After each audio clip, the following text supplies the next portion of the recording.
चर्चा इस बात पे की कि इम्तिहान अधिक, क्लास अधिक महत्वपूर्ण है या किताब? जवाब आया क्लास। इसकी अटेंडेंस अच्छी होनी चाहिए क्लास में, और अटेंडेंस अच्छी है, देखिए सब लोग चलते चले आ रहे। तो लगता है ये बात तो आप लोग अच्छी तरह समझे हुए हैं। अब दूसरा प्रश्न ये था कि परीक्षा ज्यादा महत्वपूर्ण है या जानना? तो सबका जवाब बिल्कुल सही आया कि भैया जानना ज्यादा उपयोगी है। और उसमें भी लोगों का जो धारणा इसलिए उपयोगी है क्योंकि इंसान जो है जीवन भर देना, आखिरी मरीज तक जब तक वो आएगा तब तक इंसान देना। एक वैद्य राज थे, उनको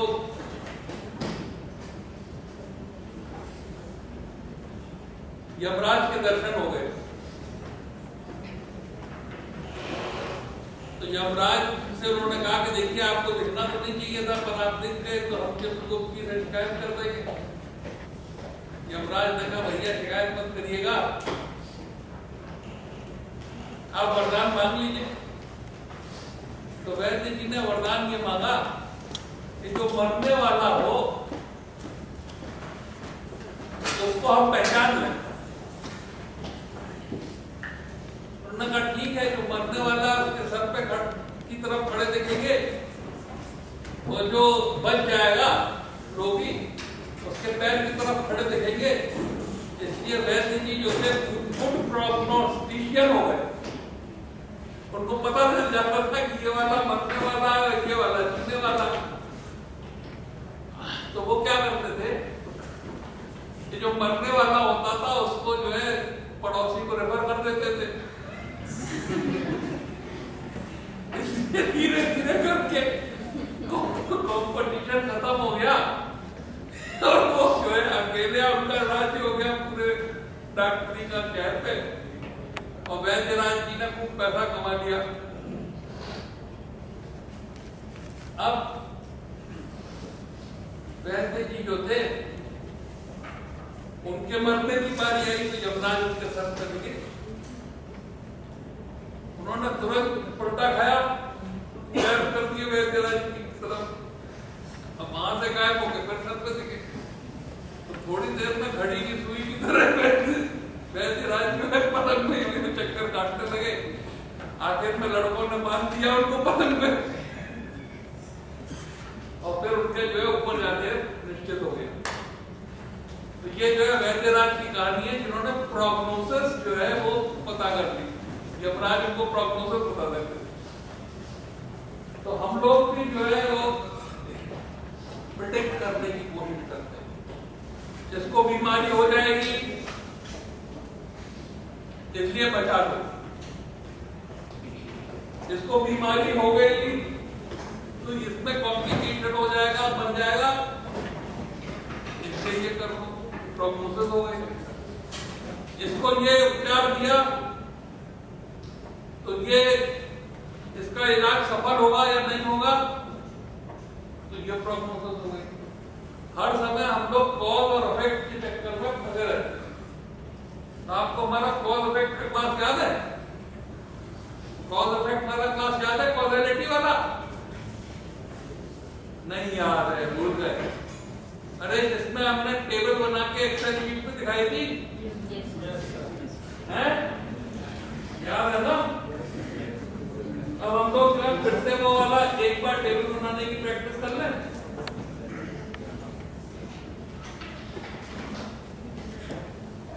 तो हम लोग क्या था, हम लोग कह रहे थे पास नहीं, हमारा जो हम पास से ज्यादा करते हैं फेल से, फेल से ज्यादा करते हैं। अंग्रेजी में यहाँ में फेल तो यहाँ में पास।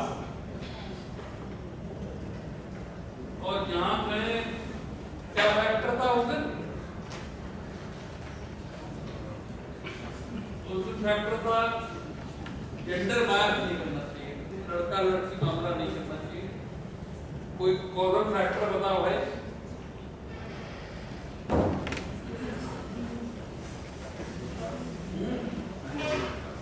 गुड अटेंडेंस, गुड और बैड। तो जो गुड अटेंडेंस वाले थे, मतलब जिनकी 90% से ऊपर अटेंडेंस थी,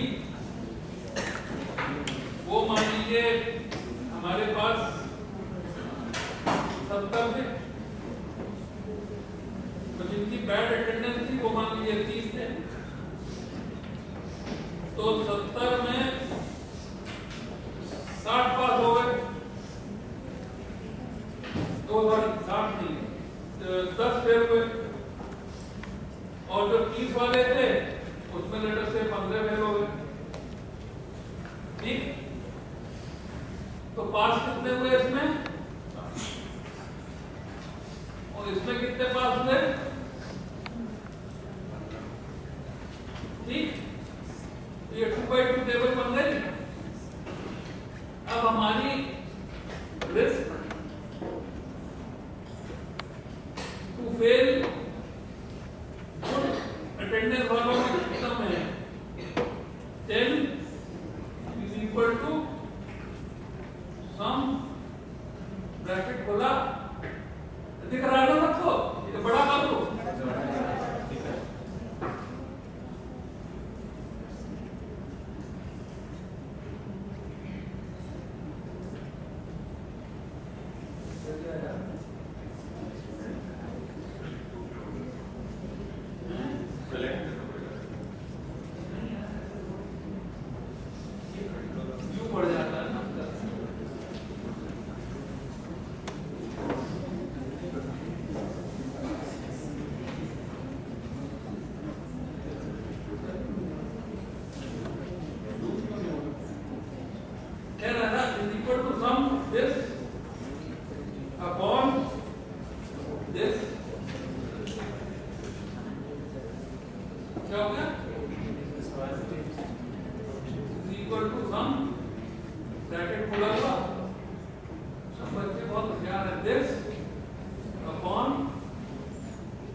तो यहां पे भी रिस्क आ गई। तो रिस्क रेशियो क्या हुआ? Risk ratio is equal to sum bracket खोला risk risk upon this risk. Because you have only 28% chance of failing if you have a good attendance as compared to if you have a bad attendance. ये risk ratio हो गया। अब risk difference क्या हो गया? Is equal to sum bracket खोला this minus this. That means 35 less students will fail in 100 if they have a good attendance. इसको हम लोग risk difference को हम लोग attributable risk भी कहते हैं। ये सब याद आ गया नहीं आ गया? पिछले क्लास का याद आ गया? हाँ,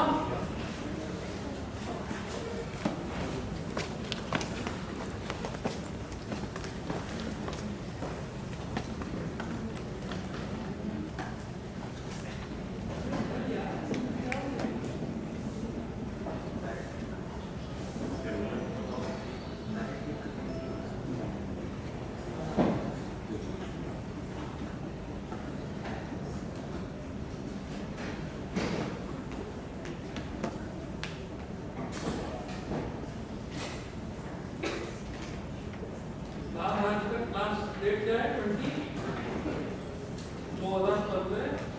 बैच का क्लास है। डेट क्या है? 23/4/16। ठीक है, सेव।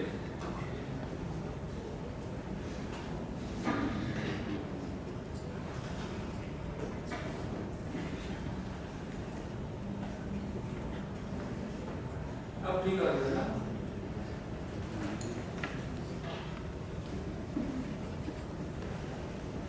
ठीक है, अब अच्छा दिख गया? हर एक को इतना याद आ गया, नहीं आ गया? हाँ, इसको कहते हैं एसोसिएशन, इसको कहते हैं एसोसिएशन, है ना? Strength of association. अब इसके अलावा एक हमारे पास और चीज है, और वो चीज है रिस्क, ये है, और ऑड्स भी है। Odds is equal to sum, bracket खोला, this upon this. Odd का मतलब the numerator, that the denominator will not contain the numerator. ठीक है? इसका कंट्रोल सी किया, कंट्रोल सी किया, ठीक है ना? और यहां पे ऑड रेशियो निकाल लिया, सॉरी ऑड रेशियो इधर लिख देता हूं, यहां पे ऑड रेशियो अगर इसी को कॉपी कर दें कंट्रोल सी करके, it's the same type of ratio, control V. ठीक, this upon this, correct, this upon this is not correct. Control S save करो। हाँ, अब ये तो हमारी स्टडी पॉपुलेशन में था। This happened in the study population. Let us take this class. This class में ये रेशियो आया, so this is our study population. But what will happen in 2016, 2017, 2015, 2019? Therefore, the statistic in this population, this is the statistic, will be the parameter in the future population. You understand? This is called as inferential statistics. आगे ये होगा या अन्य AIIMS में इसी तरह के numbers मिलेंगे, either tablet in other place or at other time. These will be the numbers that you will get. This is called as inferential statistics.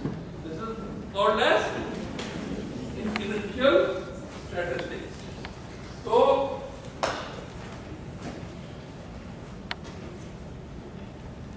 ये चिड़िया है,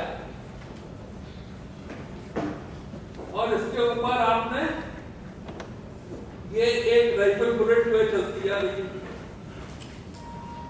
ये आपका स्टैटिस्टिक है। और ये स्टैटिस्टिक क्या कर रही है? ये चिड़िया पे लगना चाहती है, ये पैरामीटर। ये राइफल बुलेट जा रही, लग भी सकती है, नहीं भी लग सकती, ठीक है? अब ये राइफल बुलेट लग ही जाए, तो इसके लिए इसको क्या करोगे? इसको छर्रे में कन्वर्ट कर लोगे। अगर शॉटगन से छर्रा छूटा तो छर्रा कोई ना कोई जरूर लग जाएगा, सही? तो हम लोग इसको कहते हैं शॉटगन थेरेपी। एक होती है राइफल बुलेट थेरेपी, तो निशाना लगाया और बिल्कुल स्नाइपर ने एक गोली मारी, बस टक, तो वो ढेर हो गए। हाँ, ये राइफल बुलेट थेरेपी है, पर हम लोगों को पता ही नहीं लग रहा, दिख ही नहीं रहा कहां है। तो एकदम से चिड़िया उड़ी, पहली गोली चलाई तालाब पे, तो चिड़िया उड़ी उसी चिड़िया के झुंड में छर्रे चला दी। ये होता है ना टेक्निक, वो छर्रे में किसी न किसी पे लगेगी जरूर। तो शॉटगन से, ये शॉटगन थेरेपी जो होती है, इससे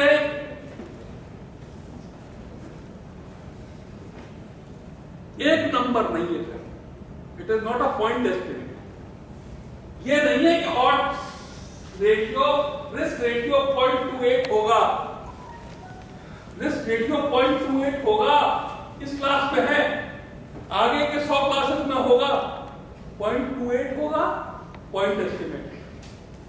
तो इसको हम लोग इंटरवल एस्टिमेट में कर लेते हैं। तो ये इंटरवल एस्टिमेट क्या होता है कि 0.20 से 0.30 तक होगा। अब हमारे 10 नंबर चल रहे हैं, एक लोअर लिमिट है, एक अपर लिमिट है। So the point estimate has been converted into a interval estimate.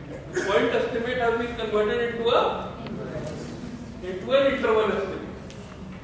और normally अगर 100 ट्रायल तुमने करी,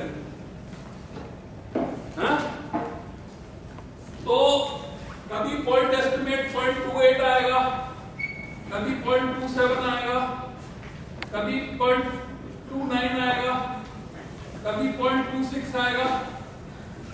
इसका मतलब कभी 0.29 फिर आएगा, कभी 0.28 आएगा। इसका मतलब इधर की तरफ फ्रीक्वेंसी है और इधर की तरफ एस्टिमेट्स की वैल्यू है। ये 0.28 है, ये 0.29 है, ये 0.27 है। तो इसका क्या बन जाएगा?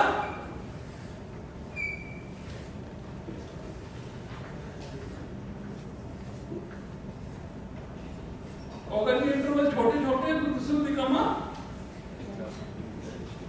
कर्व। इसकी एक सेंट्रल टेंडेंसी होगी और एक डिस्पर्शन होगा। क्या होगा? एक सेंट्रल टेंडेंसी होगी और एक डिस्पर्शन होगा। और डिस्पर्शन सेंट्रल टेंडेंसी 3 होती है।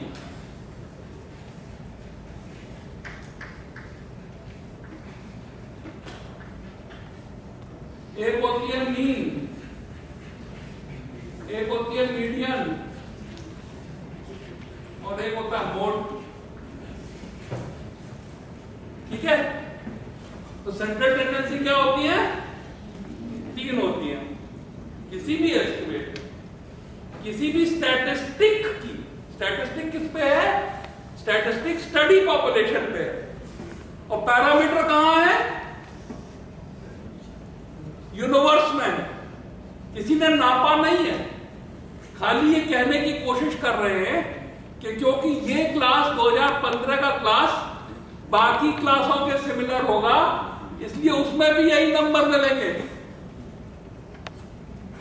यही तो कहने की कोशिश कर रहे हैं। तो इस स्टैटिस्टिक्स का सेंट्रल टेंडेंसी का एक डिस्पर्शन भी होता है। इस सेंट्रल टेंडेंसी का डिस्पर्शन होगा। तो या तो ये डिस्पर्शन इतना चौड़ा है और या ये डिस्पर्शन इतना पतला है। इस डिस्पर्शन का नाप भी होता है, डिस्पर्स कितनी है, कितने दूर है, अदर वैल्यूज सेंट्रल टेंडेंसी से कितनी दूर है। उसके जो मेजर्स हैं वो होते हैं रेंज। मिनिमम ये था और मैक्सिमम ये था, that is called age range. दूसरा कहते हैं इंटर क्वार्टाइल रेंज। इसका मतलब 25% इससे नीचे है और 25% इससे ऊपर है। इसका मतलब 25th परसेंटाइल से लेके 75th परसेंटाइल तक इंटर क्वार्टाइल रेंज है। क्या है? इंटर क्वार्टाइल रेंज है। बात समझ में आ गई? तीसरी बात यह है कि अगर इसका तीसरा मेजर होता है स्टैंडर्ड डेविएशन। एसडी। एसडी क्या है? एसडी ये है कि अगर हमको ये वैल्यूज मिल रही थी, ये 0.28 कहां गई पहले लेटर से, ये वैल्यूज अगर मिल रही थी और सेंट्रल टेंडेंसी यहां पे है कहीं पे, तो ये वाला पॉइंट इससे कितनी दूर है, ये वाला पॉइंट इससे कितनी दूर है, तो ये ऑब्जर्व्ड है। This is observed, this point is observed, this is O1।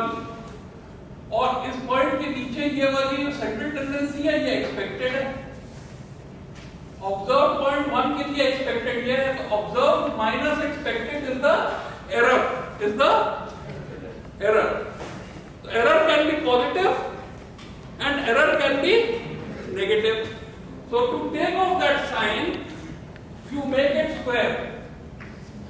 So you make it error square, and then you sum it. So it is called as sum of error square upon n. This is the standard deviation. किसी को मुश्किल है इसमें समझने में? नहीं, कोई मुश्किल नहीं ना? You remember it? तो ये जो है, this is a measure of error. This is a measure of dispersion. हाँ? तो अगर हम लोग सेंट्रल टेंडेंसी 0.28 है और इसके प्लस और माइनस 1 स्टैंडर्ड डेविएशन कर दें, दैट मींस स्टैंडर्ड डेविएशन इसमें से घटाना है। मान लो 0.03 है, तो 0.25 लोअर लिमिट हो गया और 0.31 अपर लिमिट हो गया। If the SD is 0.03, तो plus minus standard deviation which is 0.03, so then we will get an interval.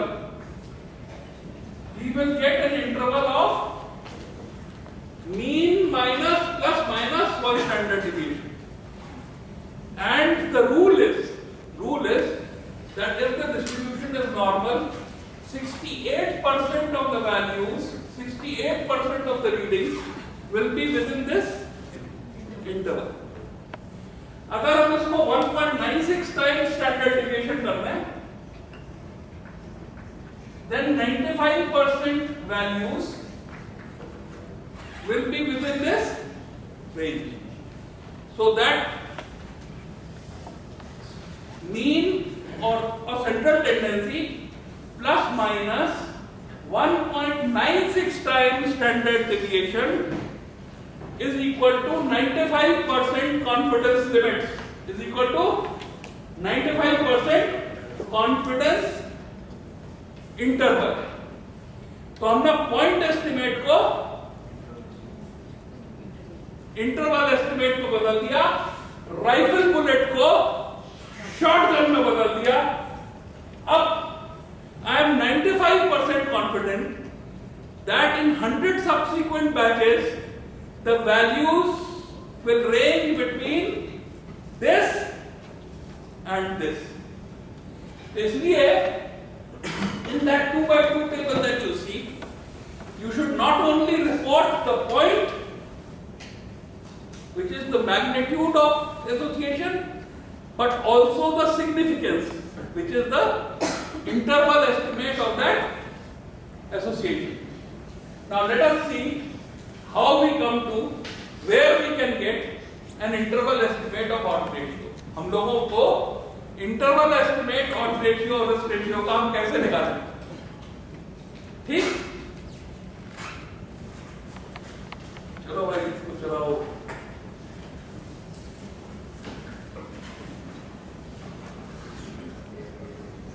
तो इंटरवल एस्टिमेट निकालने के लिए we have to rely on, हम ये सब क्यों पढ़ाते हैं?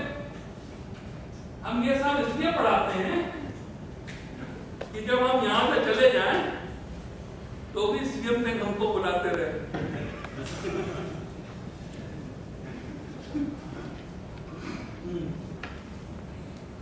तो हमने ये अपील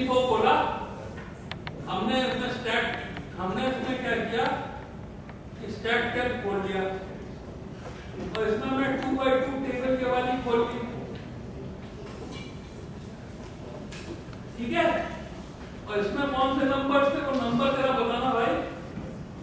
मतलब गुड अटेंडेंस वाले कितने पास हुए थे? 10।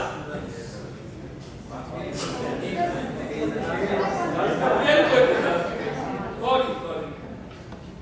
और ये वाले कितने फेल हुए थे? 15।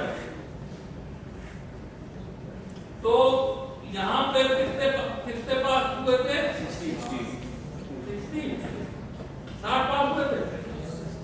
और यहाँ कितने पास हुए थे? 15 पास हुए थे। तो भाई देखो, ये ऑड रेशियो दिख रहा है, ये रिस्क रेशियो दिख रहा है ना? बहुत दिख रहा है, बड़ा करूं, दिख रहा है ना? और रेशियो 0.28 था ना, सॉरी रिस्क रेशियो।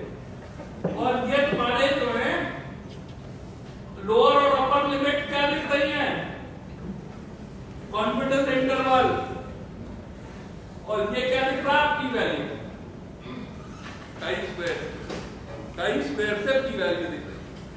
अब आपको जो है एसोसिएशन का मैग्नीट्यूड और सिग्निफिकेंस दोनों रिपोर्ट करना आ गया? नहीं आ गया? नहीं आ गया? ठीक है। अब इसके आगे बात करते हैं। कितना सबकी समझ में आ गया है? अरे यार तुम्हारी समझ में आ ही गया।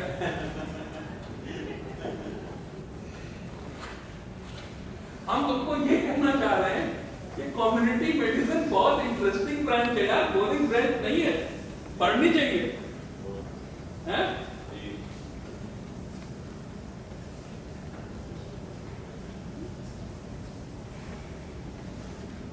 सबसे बोरिंग सब्जेक्ट एमबीबीएस में लोग कम्युनिटी मेडिसिन को कहते हैं, इसलिए मैं कम्युनिटी मेडिसिन पढ़ाने की कोशिश करता हूं, है ना? हार्ट की कार्डियक साइकिल सबको मजा आता है।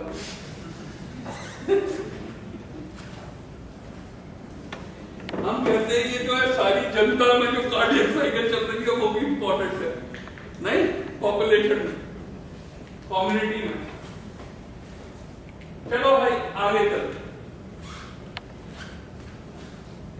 ऑर्थोपेडिक्स वार्ड है, राउंड हो रहा है, जीके सिंह का राउंड है। इंटरकंडाइलर फ्रैक्चर का केस आया। ये दोनों इनके सीनियर रेजिडेंट्स हैं जीके सिंह हैं। ये कहता सर ऑपरेट करना चाहिए, ये कहता है नहीं सर कंजर्वेटिवली ट्रीट करना चाहिए। झगड़ा हो गया।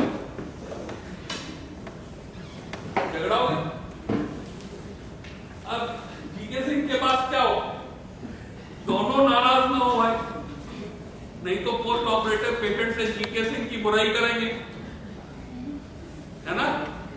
तो इनको खुश करने का तरीका क्या है?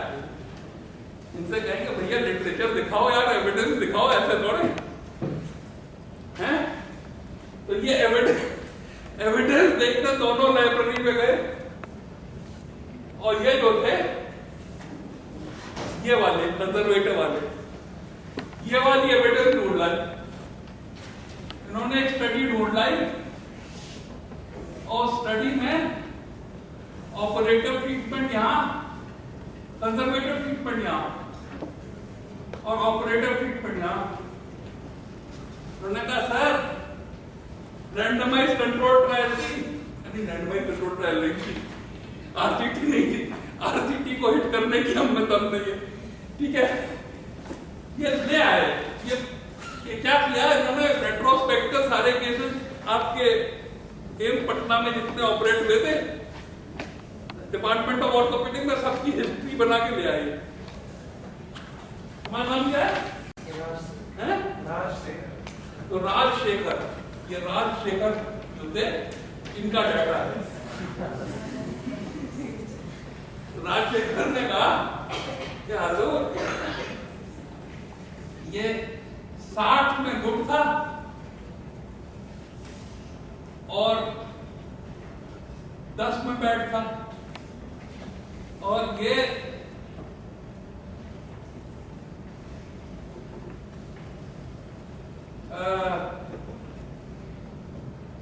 40 में फुट था और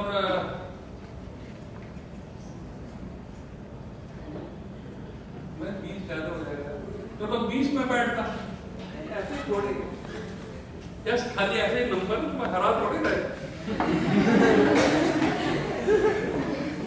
हाँ ये यार अब बताओ यहाँ पे खाली बैठ की इसमें नंबर फीड कर देते हैं, इसमें नंबर फीड करके देखते क्या हुआ, इसमें नंबर फीड करते हैं। तो इसमें कहा तो भैया 60 की गुट था और 10 का बैट था और यहाँ पे 40 और 20 का केस था।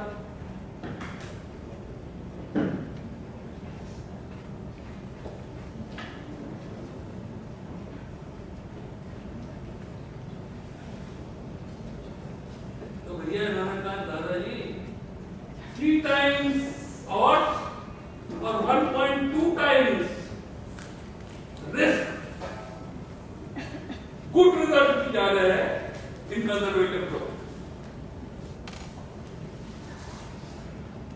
अब तो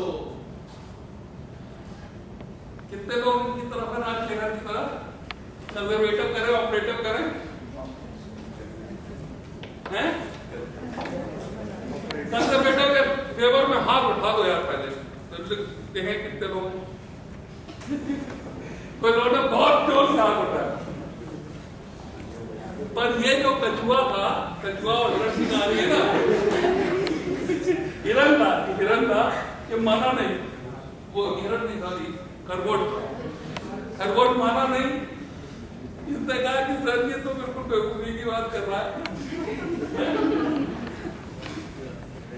ये कंजर्वेटिव ऑपरेशन के रिजल्ट बेटर इसलिए हैं कि ज्यादातर लेस डिस्प्लेस्ड फ्रैक्चर्स टाइप 1 और टाइप 2 कंजर्वेटिवली ट्रीट हुए और जो टाइप 3 और टाइप 4 फ्रैक्चर थे डिस्प्लेस वाले वो ऑपरेटिव ट्रीट हुए। तो जो डिफरेंस आपको सर दिख रहा है ना 1.2 उसका ट्रीटमेंट एक्सप्लेनेशन नहीं है सर, अदर एक्सप्लेनेशन है। हाँ तो वो अदर एक्सप्लेनेशन को हम लोग कंफाउंडर कहते हैं। क्या कहते हैं? कंफाउंडर कहते हैं। अब क्या करें?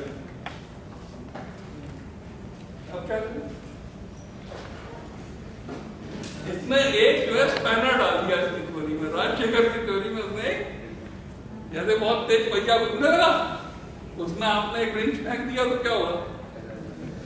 पहिए में खटापट होगा, हो सकता है टूट भी जाए, हो सकता है इसकी थ्योरी टूट जाए। नहीं टूट सकती है ना, तो अब क्या लोग व्हाट कैन आई डू? अब मैं कहूंगा भैया जी आप ये करिए कि इस टेबल को 4 में स्प्लिट कर दीजिए, टाइप 1, टाइप 2, टाइप 3 और टाइप 4 और 4 टेबल बना के लाइए।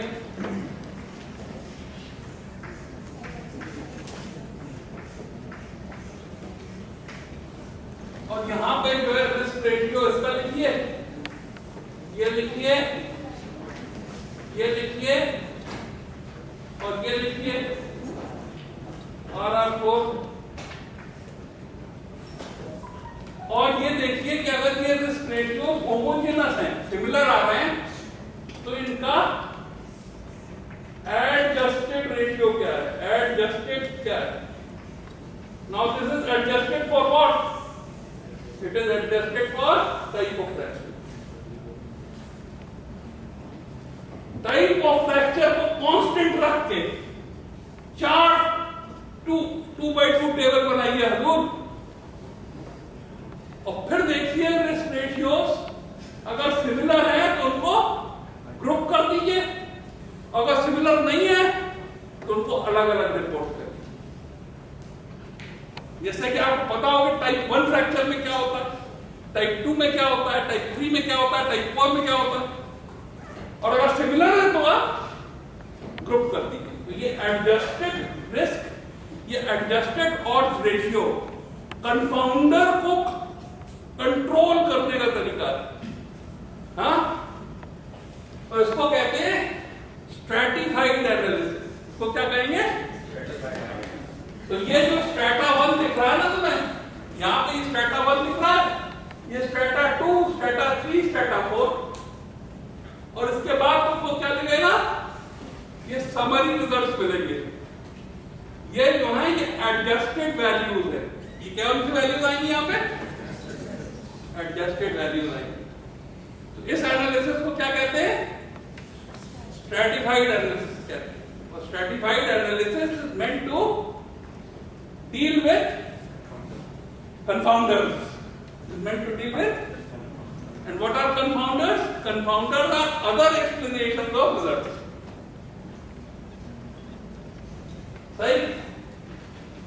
सही समझ में आ गया? तो confounder is a source of error, confounder is a source of error. अब हम लोग जो है ये स्टडी करते हैं। तो point estimate, interval estimate and confounder and stratified analysis, crude odds ratio, crude risk ratio, crude and adjusted odds ratio and adjusted risk ratio। जब थक जाओ बच्चे तो मुझको बता देना, वहीं रुक जाओ। अगर कंफ्यूज होने लगो तो बता देना, वहीं रुक जाओ। ठीक है, क्योंकि दिमाग का ग्लूकोज खर्च होता है ना, एटीपी।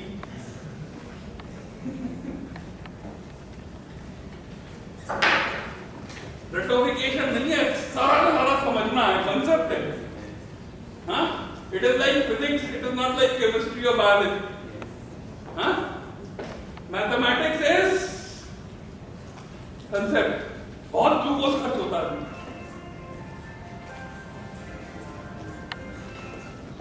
बंद कर दो, डोंट बी। अच्छा, तो ये निकाल के लाए कंफाउंडर। अब हम लोग ये देखें कि हमको ये 2x2 टेबल भरनी है।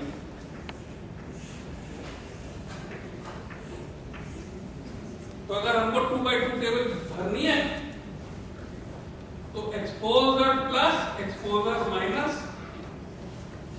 Sorry, cos plus cos minus, effect plus effect minus, यही है। हाँ, और अगर हम ये कह रहे हैं इफेक्ट बुरा है तो then we are saying risk ratios, और अगर इफेक्ट अच्छा है तो वी आर सेइंग प्रोबेबिलिटी। क्योंकि हमारा बच्चा प्रोटेक्ट हो जाएगा वैक्सीन से, it is not a risk, it is a probability. तो इसको भरने की क्या तरीके? एक तो ये एक्सपोज्ड और अनएक्सपोज्ड ले लो, एक्सपोज्ड और unexposed, effect plus affect minus ले लो, केस ले लो, कंट्रोल ले लो।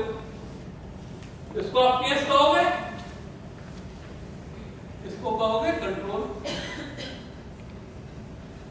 और इनमें ये पता करो, क्या पता करो? ये वाला लाइन ड्रॉ करो, कितने एक्सपोज थे, कितने नहीं एक्सपोज थे। केस जिसमें कि प्रीमेच्योर बर्थ हुआ, कंट्रोल जिसमें कि फुल टर्म था, एक्सपोजर मदर ने अल्कोहल लिया कि मदर ने अल्कोहल नहीं लिया, मदर स्मोकर थी या मदर स्मोकर नहीं थी, ये मेजरमेंट है। तो केस कंट्रोल स्टडी में this is what is being measured, ठीक, क्योंकि अफेक्ट हो चुका है इसलिए मेजरमेंट रेट्रोस्पेक्टिव है। It is a study which is seeing back, ठीक है। तो therefore this is also called as retrospective study, retrospective study। दूसरा तरीका क्या है?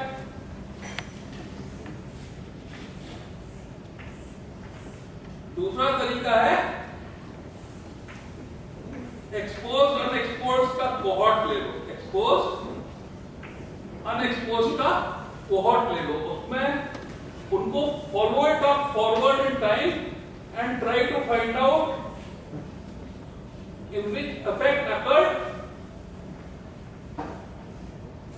sorry, cause plus cause minus, and then you say whether effect occurred or effect did not occur.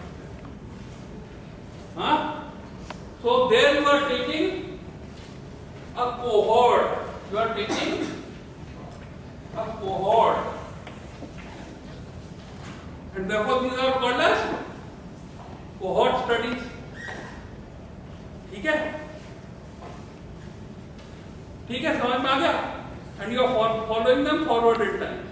You have taken a cohort of pregnant women, find out how many are smokers, how many are non-smokers, and you are following them forward in time and find out in how many the birth weight was low birth weight, let us say, ठीक है, और how many were premature, gestation was shorter, effect बाद में आएगा। These are called as cohort studies or forward going studies। अब इसमें exposure जो है, exposure can be of two types, either तो एक्सपोजर जो है वो नेचुरल है ना, you are of genetic type 1, she is of genetic type 2, है ना, तो ये एक्सपोजर का तो आप कुछ कर नहीं सकते। So you are only an observer, you are only an observer of the exposure, you are only an observer of the exposure, but you can also expose or not expose। Then supposing you say कि एक नई दवा आई है जिससे कि premature delivery prevent होती है, तो you can control the exposure, and then this becomes the experimental study, then this becomes the experimental study, and this is observational,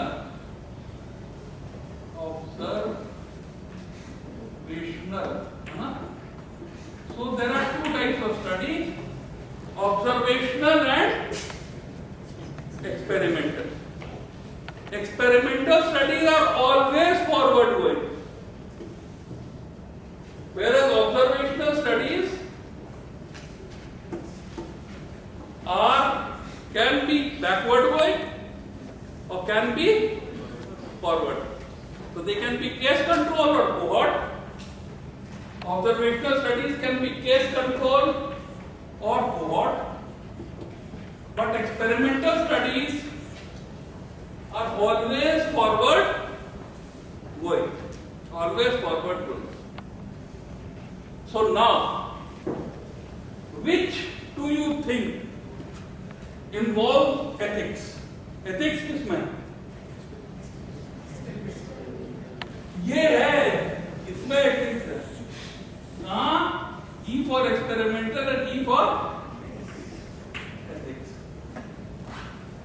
इसमें informed consent जरूरी है, इसमें you have to be reasonably sure that treatments are safe, क्योंकि इसमें risk है, they are experiments, your population is being subjected to Therefore, all the ethics merely is in experimental studies.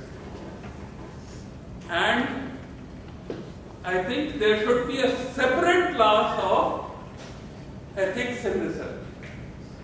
And I think आपके जो ethical committee के members हैं वो उस class में होने चाहिए.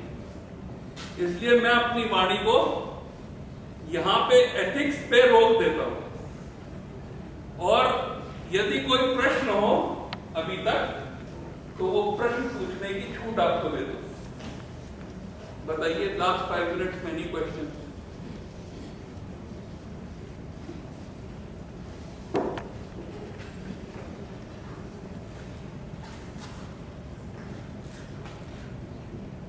Any questions?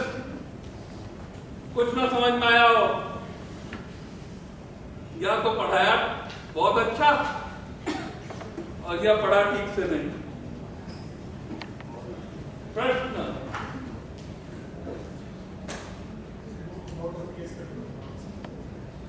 कोहॉर्ट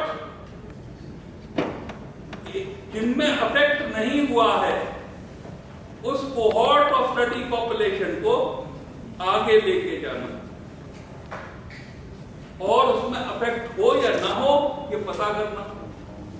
और केस कंट्रोल में किनमें अफेक्ट हो गया है, किनमें हो गया है और किनमें नहीं हो गया है, क्या वो एक्सपोज थे या नहीं थे, इसका पता करें.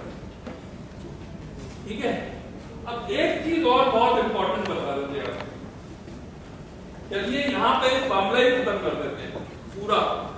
एक बड़ा सोर्स ऑफ एरर आपने देखा, एक बड़ा सोर्स ऑफ एरर आपने देखा, कन्फाउंडर. क्या देखा? कन्फाउंडर. तो अदर एक्सप्लेनेशन ऑब्जर्वेशनल स्टडीज में या केस कंट्रोल स्टडीज में सारे के सारे other possible explanation of effect control करने पड़ते हैं जो कि कन्फाउंडर कहलाते हैं. ठीक है. अगर स्मोकर है तो क्या अल्कोहलिक भी है? एज क्या है? ओबेसिटी है क्या? डायबिटीज तो नहीं है. What are the other explanations of effect? उन सारे के सारे फैक्टर्स को मेन कॉज के साथ समझना पड़ता है, समझाना पड़ता है. तो कन्फाउंडर एक चीज हो गई. अब दूसरी चीज क्या है?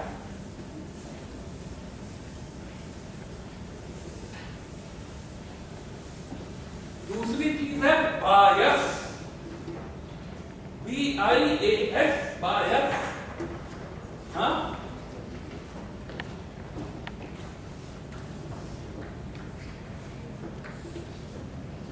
ठीक है. अब बायस ऐसे ये यूनिवर्स है. ये क्या है? ये ब्रह्मांड है. पूरे की पूरी पॉपुलेशन है, भारत की पॉपुलेशन है. ये सारे के सारे बच्चे जितने फर्स्ट ईयर में पढ़ रहे हैं तुम्हारे क्लास में, सारे देश भर में, सारी दुनिया भर में, सब इसमें. This is the universe. और अगर इस यूनिवर्स से good attendance, bad attendance, fail और पास निकालना चाहो तो ये A, B, C और D बड़े नंबर हैं. A, B, C, D इस तरह के बड़े बड़े नंबर आएंगे. पर ये तो संभव है नहीं. हाँ, तो इसलिए तुमने इसमें से एक स्टडी पॉपुलेशन निकाली है. इस स्टडी पॉपुलेशन से A, B, C और D छोटे छोटे नंबर्स मिले, सीमित. तो तुम ये चाहोगे कि इस बड़े स्क्वायर का और इस छोटे स्क्वायर का रिलेशन जो है, that means the probability of selection of A from A should be equal to the probability of selection of B from D. It should be equal to the probability of C from capital C, and should be equal to the probability of selection of D from capital D. तभी छोटे a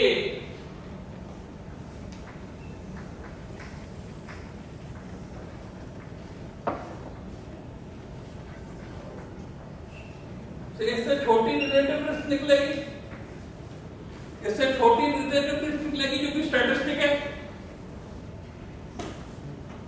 और this will become equal to the बड़ी relative risk.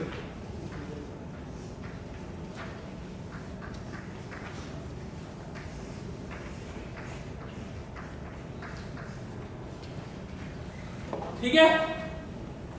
So these probabilities of selection into the four squares should be equal. Otherwise, this square will become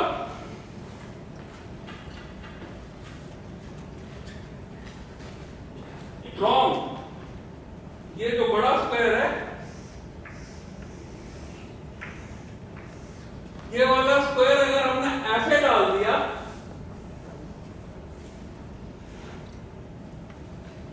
ऐसे डाल दिया, तो ये a तो बहुत बड़ा हो गया ना यहां,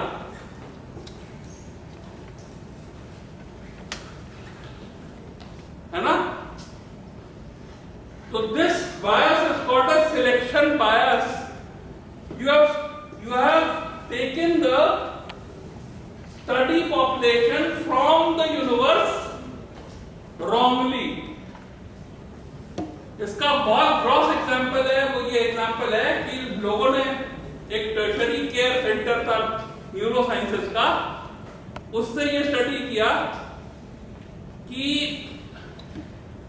हेड इंजरी के बाद risk of epilepsy is 5 times more as compared to those who did not have head injury. तो कनाडा में एक रूल बन गया कि जिसके हेड इंजरी हो गई उसका licence cancel. Now is not supposed to drive. तो उन्होंने टर्शरी केयर हॉस्पिटल पे ऑपरेट किया, वहां पे more serious type of patients आए थे, इसलिए ये वाला स्क्वायर बहुत बड़ा हो गया था, ये वाला स्क्वायर ये बहुत हो गया, यहां से सिलेक्शन बहुत हो गया. When the trial was repeated, when the study was repeated on the community, अरे भैया आप एम पटना में बड़ी जोर से बिना हेलमेट पहने खड़े मोटरसाइकिल चला रहे थे, फिसल के गिर गए, थोड़ा सा में जो धक्का लग गया तो आपका लाइसेंस 1 साल के लिए कैंसिल. मोटरसाइकिल की चाबी डायरेक्टर के पास जमा है. ये कहां का रूल हुआ भाई. तो इसलिए जब उसे लार्जर पॉपुलेशन पे किया गया तो पता चला कि risk was very low and the law was taken back. ठीक है. इस तरह के बायस को हम लोग कहते हैं सिलेक्शन बायस, इसको हम लोग कहते हैं हॉस्पिटल बायस भी कहते हैं, इसको हम लोग बर्गसन बायस भी कहते हैं. ठीक है. अब दूसरी गलती क्या हो सकती है? दूसरी गलती ये हो सकती है,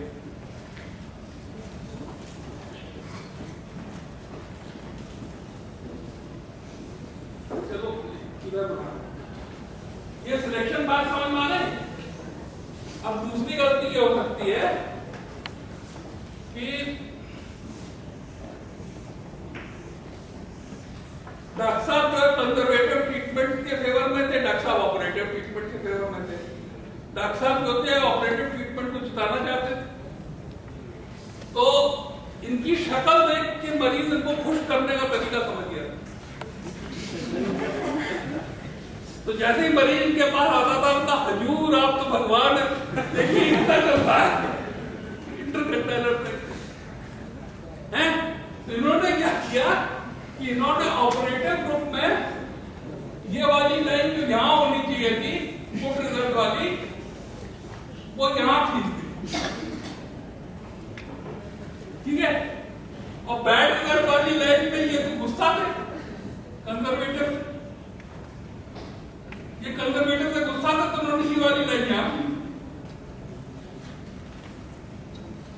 ठीक है, तो इन्होंने मिसक्लासिफाई कर दिया गुड और बैड को, इन्होंने मिसक्लासिफाई कर दिया। इसको कहते हैं मेजरमेंट बायस। इसको क्या कहेंगे?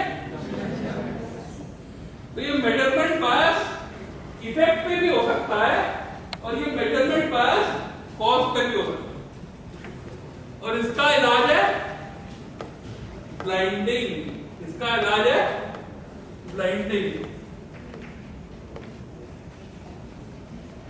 इसमें ऐसा किया हमने कि एक ऐसी महिला को चुना जो कि ना इनसे अफेक्टेड थी ना इनसे अफेक्टेड। अगर हम इनके दोस्त चुनते उनमें से हो सकता है अफेक्टेड होते, आपके दोस्त होते इसको जिताते या उसको जिताते, तो हमने न्यूट्रल चुना और उसको ये नहीं पता लगने दिया कि ये ऑपरेटिव ग्रुप है या कंजर्वेटिव ग्रुप है। बड़ा मुश्किल था, पर उसको कहा कि भाई पूरी बाहों की कमीज पहनना जिससे कि स्कार न दिखे, और तब इनसे कहा कि भाई रिजल्ट बताओ। तो observer is blind to the exposure status of patient, और तब वो मेजर कर रहा है, इसलिए वो मेजरमेंट बायस नहीं होगी। तो blinding is the treatment of measurement bias. ठीक है, अगर रिसर्च हाइपोथेसिस से भी ब्लाइंड है तो डबल ब्लाइंड है। उसको यही नहीं पता कि रिसर्च हाइपोथेसिस क्या है, तो ऐसे मेजर कर रहा। तो देखिए, ब्लाइंडिंग कंट्रोल हो सकती है, मतलब बायस सिलेक्शन कंट्रोल कैसे होगी, सिलेक्शन बायस को कैसे करें, ये कैसे अचीव करें, हाउ टू अचीव दिस। इस सिलेक्शन प्रोबेबिलिटी चारों स्क्वायर्स में बराबर हो जाए, ये कैसे सिलेक्ट करें।